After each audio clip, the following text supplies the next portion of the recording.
Hello, friends. This is Professor Forkner, and this is just the audio version of the discussion board ground rules. There's a lot of information in there. Sometimes it's easier to listen to it than it is to just read it. Um, the weekly discussion board posts are a major part of this course. This is how I'm going to determine how well you are interacting with the material. I have a preference for what I'd like to see in your discussion board posts, which may be a little different from your other professors. Hopefully, it's not too different. It's my hope that with these rules the way they are, that you will be so warmed up for your Death of a Salesman essay assignments later in the semester that it will be a piece of cake because you'll have been writing in this form, this long paragraph form specifically for so many weeks. If you will get into the groove of it now, your essays later in the course will be a piece of cake. So here are a few points that I'd like you to adhere to. First, we'll just talk about your initial post. Remember, you have an initial post, and then you must respond to at least two of your classmates. All right? So, for your posts should be written in long paragraph form. So, that is a topic sentence, then perhaps two or three points supported with citations, and a strong concluding sentence.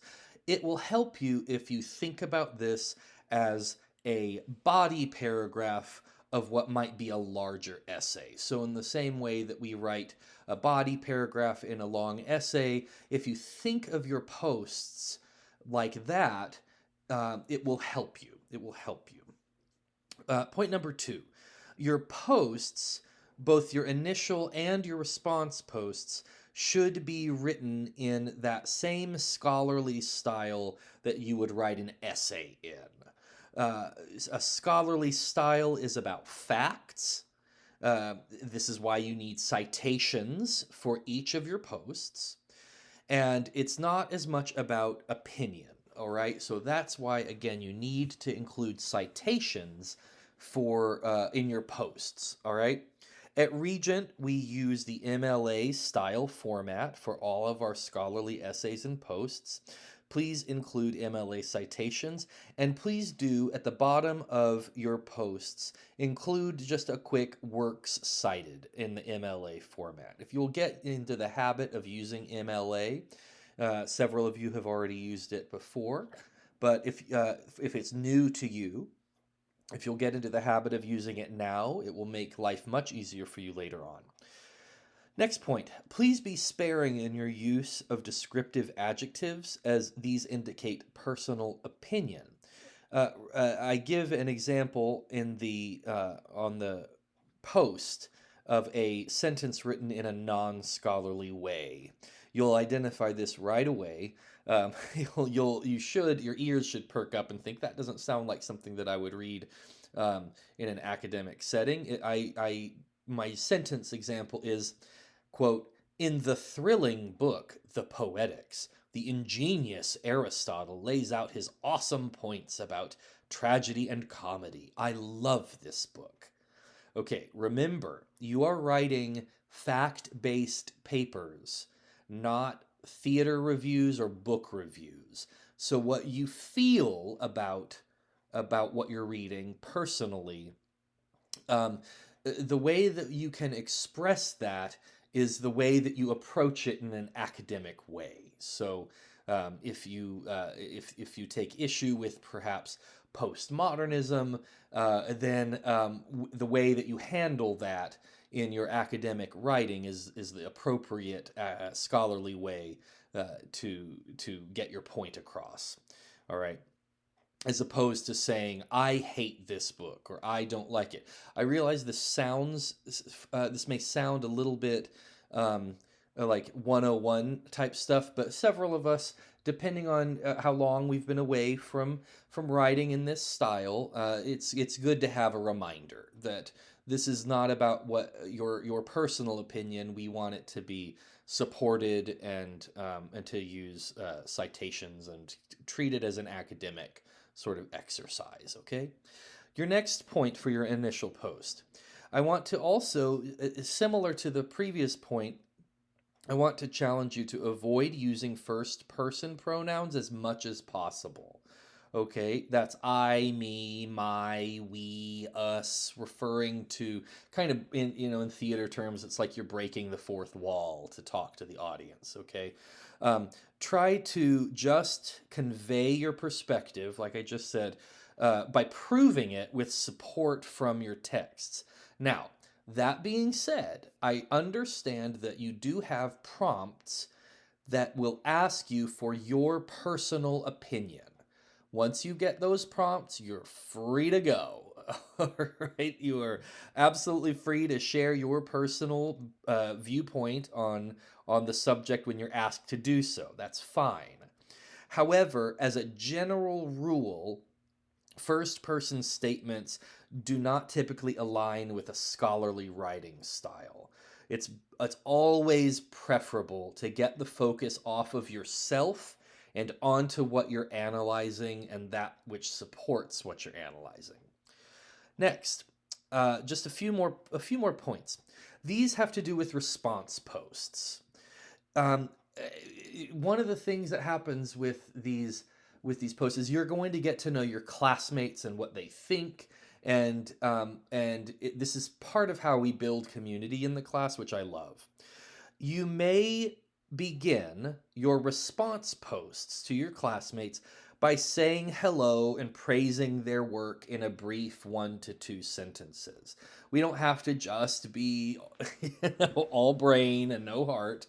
Um, Please feel free, if you wish, to begin by saying, "Gosh, I really loved what you said. It resonates with me so much. I just want to echo what you said. You just have such a way with words. You always help me in understanding these difficult topics, etc., etc., etc." I'm happy to give you 1 to 2 sentences at the very beginning of your response post to do this. Once you're done, get on with it. Okay.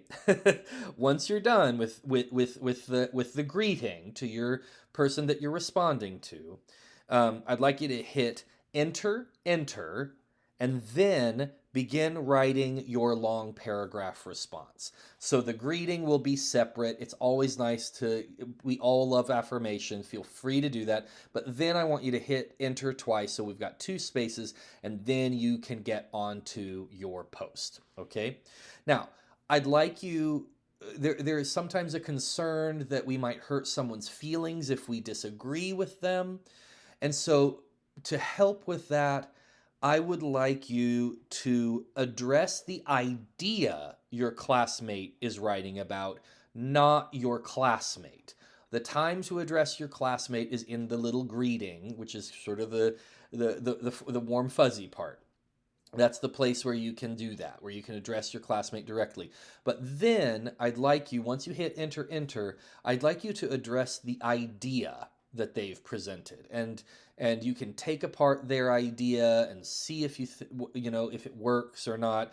The hope is to avoid response posts that are filled with "I liked it when you said such and such," or I totally agree with you when you said such and such. Okay, that's getting away from what we want to do here.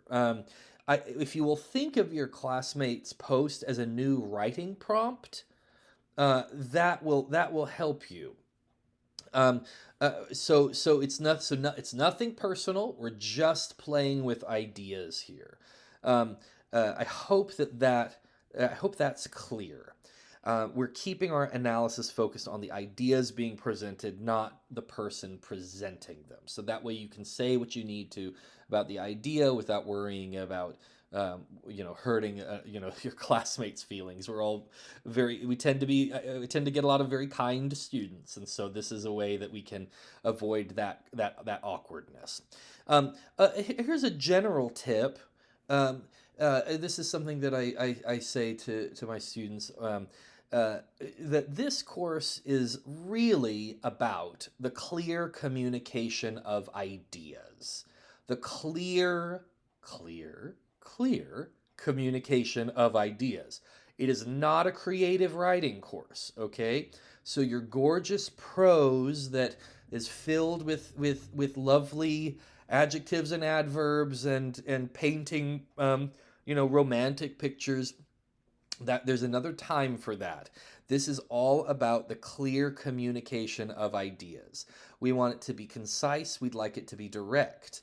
When you finish writing, go back and edit and ask yourself the greatest rule of academic writing, which is, can I simplify this? Can I say this in fewer words? If you'll ask yourself that question in the editing process, it will make your writing punchier, because you will then have to be selective about the words you're choosing to use. Okay, I give an example sentence. You could say lots of words. The postmodernist worldview expressed within the musical of Into the Woods clearly demonstrates the way in which it is an example of the kinds of musicals that exist within the postmodern genre of theater. Or you could simply say, Into the Woods stands as an example of a postmodern musical. Um, I don't want to completely shut down, your creative sides, but you can see the difference. You can see we want to get to the point, and we want to be clear in our writing. That will, again, will make you selective, and your writing will then have more punch. There's a tendency, especially for our younger writers, is to carry over from high school and from undergrad the word limit or the page limit that their teachers have said it must be 3 pages. And so the first thing that we figure out very early is, if I just take this little bicycle pump full of words and I stick it to my essay and I just pump it full of words, I'll get to my page limit faster. I want to encourage you to, I'm going to try and take that little bicycle pump away from you, and let's just see if we can come up with concise, clear responses and posts so that we're sharing our thoughts in a very clear, concise manner.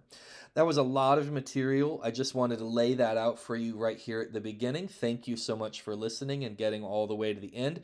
Again, it's my hope that if you will continue forward using these rules, writing in this long paragraph form as if your post is just one paragraph of a larger essay, I think you're going to find that your essays at the end of the class that you have due are going to be a lot easier to write if you're already working in this format. So thank you very much for your attention.